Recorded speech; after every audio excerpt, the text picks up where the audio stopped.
एक ऐसी खबर के साथ जो कई तरह के सवाल खड़े कर रही है। सवाल सरकारी दावों पर है, प्रशासन के दावों पर है। खबर बिलासपुर से है, जहां सांप के कांटे एक बच्चे को बिलासपुर शहर के एक बड़े अस्पताल में इलाज ही नहीं मिला। यहां बच्चे का इलाज करने और एडमिट करने से डॉक्टर ने ही इनकार कर दिया। और यह मामला बिलासपुर के किसी छोटे अस्पताल का नहीं, सिम्स का है। अस्पताल में कहा गया कि बेड उपलब्ध नहीं है, ऐसे में दूसरे अस्पताल की तरफ रुख कर लो। परिजन रिक्वेस्ट करते रहे, लेकिन डॉक्टर ने बच्चे को नहीं देखा। 1.5 घंटे तक इलाज के लिए बच्चा तड़पता रहा।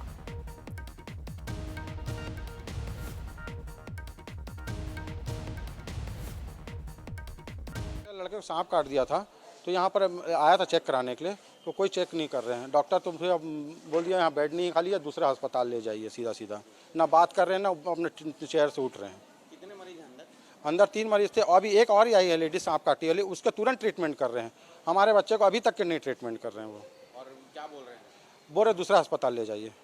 कितने देर से आए हैं आप? आधा घंटा हो गया यहाँ पर। क्या चाहते हैं आप? इलाज चाहते हैं बच्चे का बस। डॉक्टर सीधा कहना है कि प्राइवेट लेके जाओ, यहाँ फर्स्ट एड उसके पास इलाज नहीं है। एक्चुअल में कैजुअलिटी में एंटीवेनम होना चाहिए, पर एंटीवेनम कैजुअलिटी भी ना होके अंदर ऊपर में है। तो अब मान लो बेड नहीं है, तो बोलता है बेड नहीं है, यहाँ पे इलाज नहीं हो पाएगा। तो या तो प्राइवेट लेके जाओ या तो वेट करो। चलिए, परिजन क्या कुछ कह रहे हैं वो भी बयान आपको सुनवाया। क्या कुछ ये मामला है, रुख करेंगे सीधे बिलासपुर की तरफ। संवाददाता उमेश मौर्य इस वक्त हमारे साथ जुड़ गए हैं। उमेश, तस्वीरें हमने यकीनन दिखाई और जो पीड़ित परिजन है उनके बयान भी सुनाए। मामला किसी छोटे अस्पताल का नहीं, सिम्स का है। पूरे छत्तीसगढ़ में इसका नाम चलता है, लेकिन एक खबर सामने आती है और सारी पोल पट्टी खुल जाती है।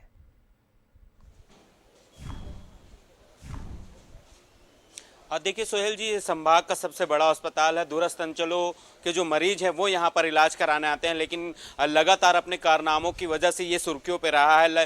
न कई बार यहाँ पर जो सोनोग्राफी की मशीन है उसके खराब होने की सूचना मिलती रही है। यहाँ पर लाइट गोल हो ऑपरेशन के दौरान लाइट गोल हो जाने की सूचना मिलती रही है। लगातार ये इसकी खामियां जो है वो निकल कर सामने आती रही है। एक बार फिर इसी तरीके का मामला सामने है। एक पीड़ित जो बच्चा है हेमूनगर निवासी जेडेन मरे, उसकी तबीयत उसको सांप काट दिया गया था। परिजन उसको लेकर यहाँ पर 7 बजे पहुंचे थे, लेकिन जो डॉक्टर यहाँ पर मौजूद थे ड्यूटी पर, उन्होंने उसको देखने से इनकार कर दिया। इसके साथ ही उन्होंने ये कहते हुए उसे दूसरे अस्पताल ले जाने के लिए कह दिया कि यहाँ पर बेड नहीं है। तो सोचिए, सिम्स सबसे बड़ा अस्पताल है संभाग का, वहाँ पर बेड की स्थिति नहीं है। यहाँ पर एंटीवेनम जो वैक्सीन है, जो सांप को काटने के बाद जो दवा दी जाती है, वो उपलब्ध नहीं है। इस तरीके के बयान जब सामने आते हैं तो सोचिए कि जब यहाँ पर जो इलाज कराने मरीज आ रहा है उसकी क्या स्थिति होगी। इसी तरीके का मामला सामने आया। परिजन लगातार विनती करते रहे कि उसके बच्चे को एडमिट किया जाए, उसको एक बार देख लिया जाए। उसके बावजूद उसके जो डॉक्टर्स थे यहाँ पर, उन्होंने नहीं देखा। चूंकि ये जूनियर डॉक्टर के भरोसे ये पूरा अस्पताल चल रहा है।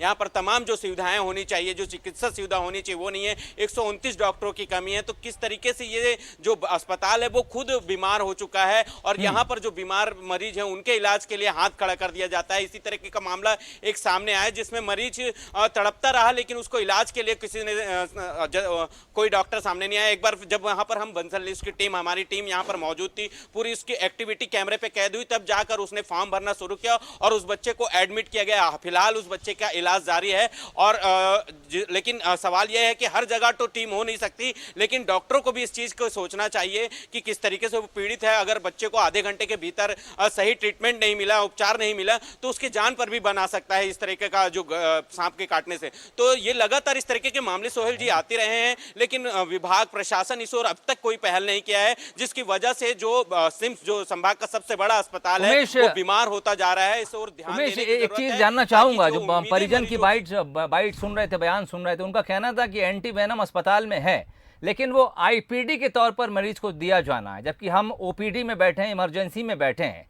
क्या ऐसे में आईपीडी ओपीडी के बीच कोई समन्वय वाली चीज नहीं है? क्या कोई जिम्मेदार अधिकारी इस वक्त अस्पताल में नहीं होता कि अगर वार्ड में कोई बेड नहीं है तो वो एंटीवेनम लाकर ओपीडी में या फिर इमरजेंसी वार्ड में लगाया जा सके?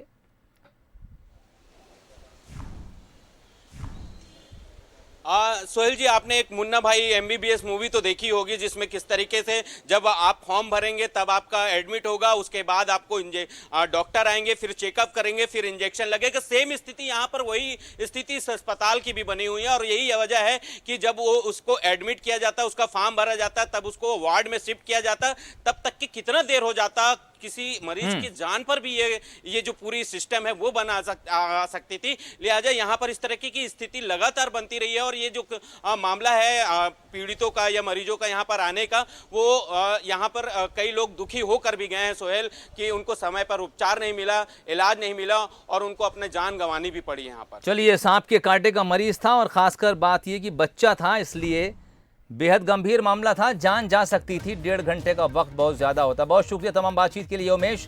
सिम्स पहुंचा था ये बच्चा, संभाग का सबसे बड़ा अस्पताल है, लेकिन बच्चे को इमरजेंसी वार्ड यानी OPD और IPD के बीच उलझा कर रखा गया। इलाज के लिए जरूरी इंजेक्शन मुहैया था, एंटीवेनम मुहैया था, लेकिन ये कहा गया कि वो वार्ड में लगाया जाता है और वार्ड में बिस्तर नहीं है। ऐसे में अपने बच्चे को लेकर किसी दूसरे अस्पताल या निजी अस्पताल की तरफ रुख कर लीजिए। हालांकि काफ़ी देर के बाद इस मामले ने तूल पकड़ा तो अस्पताल को अपनी गलती का एहसास हुआ। कुछ डॉक्टर्स आ गया है, बच्चे को इलाज के लिए अस्पताल में भर्ती कर लिया गया है, उसका इलाज जारी है। फिलहाल बच्चा खतरे से बाहर है, लेकिन 1.5 घंटे का इंतजार और सांप के कांटे का बच्चा कुछ भी अनहोनी हो सकती थी।